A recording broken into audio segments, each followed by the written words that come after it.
Kayfabe Hade Radio with my recap and review of AEW Dynamite from April 3rd, 2024. Show kicks off with Adam Copeland coming out hot, talks about how great and how much he loves being in AEW. Clearly something CM Punk said on the MMA Hour set him off, and he wanted this time to come out and sort of clear the air. He talks about how there's so much talent in all these dream matches that he can now have thanks to AEW. He says he's so excited that there's potential for Adam Copeland versus Will Ospreay. Speaking of Ospreay, Copeland introduces him for his opening contest against Will Hobbs. It's a battle of the wills, and Don Callis is on commentary. A lot of back and forth. The action spills to the outside. Hobbs suplexes Ospreay onto the steps, tosses him overhead onto the announce table. He goes to commercial. We're back from commercial. Ospreay makes a comeback with a leaping spin kick. More back and forth, and this is just a classic power versus speed matchup. Hobbs with a number of big moves, and a middle rope power slam for a near fall. More back and forth. Finally, Ospreay hits a Phoenix Splash and a Hidden Blade for the win. This was a great opening contest. Really, really good TV match. Loved everything about it. As Ospreay's going up the ramp, Bryan Danielson passes him, and Bryan Danielson's ready if he's going to take on Lance Archer. Really liking the one-upsmanship part of the storyline here between Danielson and Ospreay. The back and forth, what you can do, I can do better. Early on in the Archer-Danielson match, Archer uses his size, power, and brawling style to ground Bryan Danielson. Danielson attempts a suicide dive, but he's caught and chokeslammed on the apron. We go to commercial.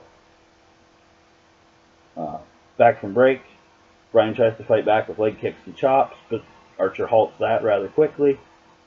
Danielson is visibly frustrated here.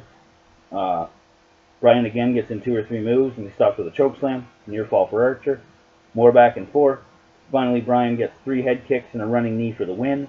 Another great TV match. Dynamite, on a wrestling standpoint, is off to a hot start at this point, which is incredible and nice to see because Dynamite's been rather disappointing lately. But of course, all that momentum is halted because Chris Jericho's out next to call out Hook, apparently. And you can tell the crowd really doesn't care about Chris Jericho when he doesn't have the Judas theme with him. There's nothing to sing along to. They're just completely dead. He brings out Hook, and he actually quotes Judas in the promo. He blabs to Hook about trust and how he wants to be his mentor. And then he tells Hook that they have a big tag match coming up on Collision. We go to break. We're back. We're ready for the Jay White-Billy Gunn match. Billy attacks Jay during his entrance, beating him all around ringside and the crowd. This is just Jay White getting punched and kicked. Runs away, rinse and repeat. This happens quite a few times, and all of a sudden they show the Acclaimed down in the back, but it does nothing to distract Billy Gunn. It was actually rather confusing. They flash it on the Titantron. Billy just sort of glances at it and goes back to beating on Jay White. It was really rather confusing. Billy hits a Famouser. He goes and grabs a chair, like baby faces do. Grab weaponry after completely dominating a guy. Let's add a chair to the mix. His sons come out. Colton hits his father with the chair. All of a sudden, the Acclaimed recover quicker than Wolverine with adamantium to make the save. All hell breaks loose and ends up being a DQ. Not much to say. This was just 13 minutes of stupidity. Like, Jay White gets completely dominated by Billy Gunn, career mid-carder and current old man. Billy Gunn dominates Jay White, who, lest we forget, was a title contender just months ago. He was one of the main antagonists in the Devil storyline against MJF. And now he's losing, or getting dominated on Dynamite by Billy Gunn.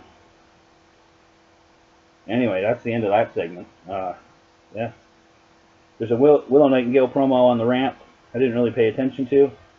Except the fact I think she was facing the wrong direction based on how most top of the ramp promos go. Normally you face out towards the crowd in the ring. She was basically facing the Titantron, which was weird. Mercedes comes out, says something, didn't pay attention. Commercial. I've already lost interest in this whole Mercedes Monet thing. Uh, just a lot of pointless talking, and especially the other night on commentary, that was silly.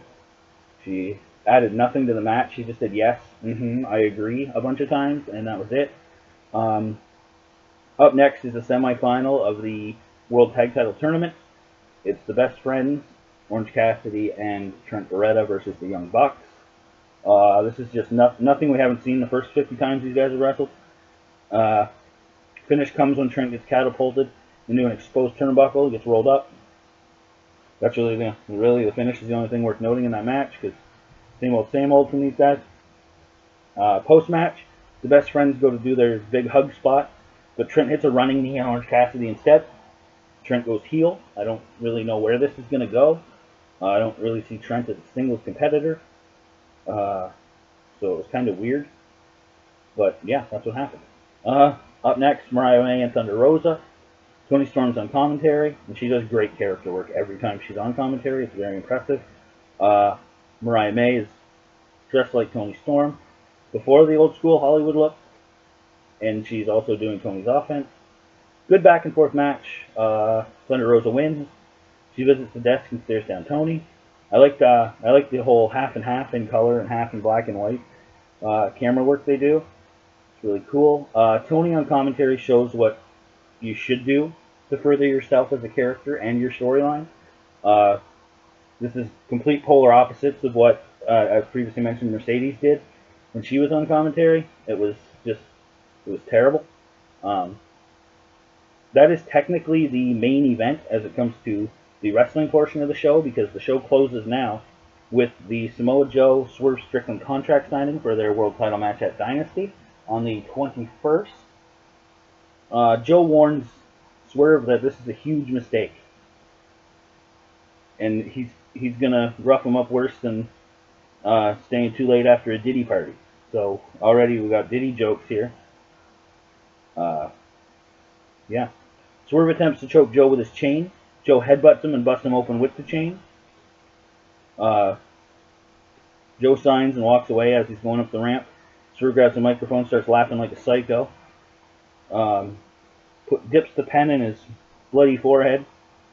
Wipes some blood on the contract and signs the contract in his own blood. Joe storms back to the ring. Swerve's still down. He picks him up. Uranagi through the table, and we go off the air with Swerve just laying there on the remnants of the table. That is the complete recap of the Dynamite show.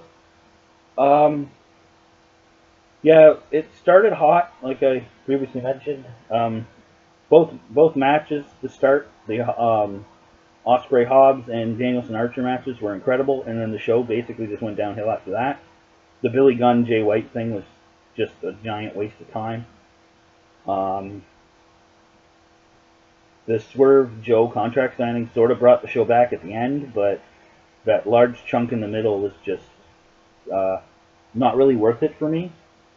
So overall, I'd have to say this is a sort of a middle of the road Dynamite, and it was only saved by those two matches. And yeah, that is my review of AEW Dynamite for April 3rd, 2024, and this is Kayfabe Hade Radio.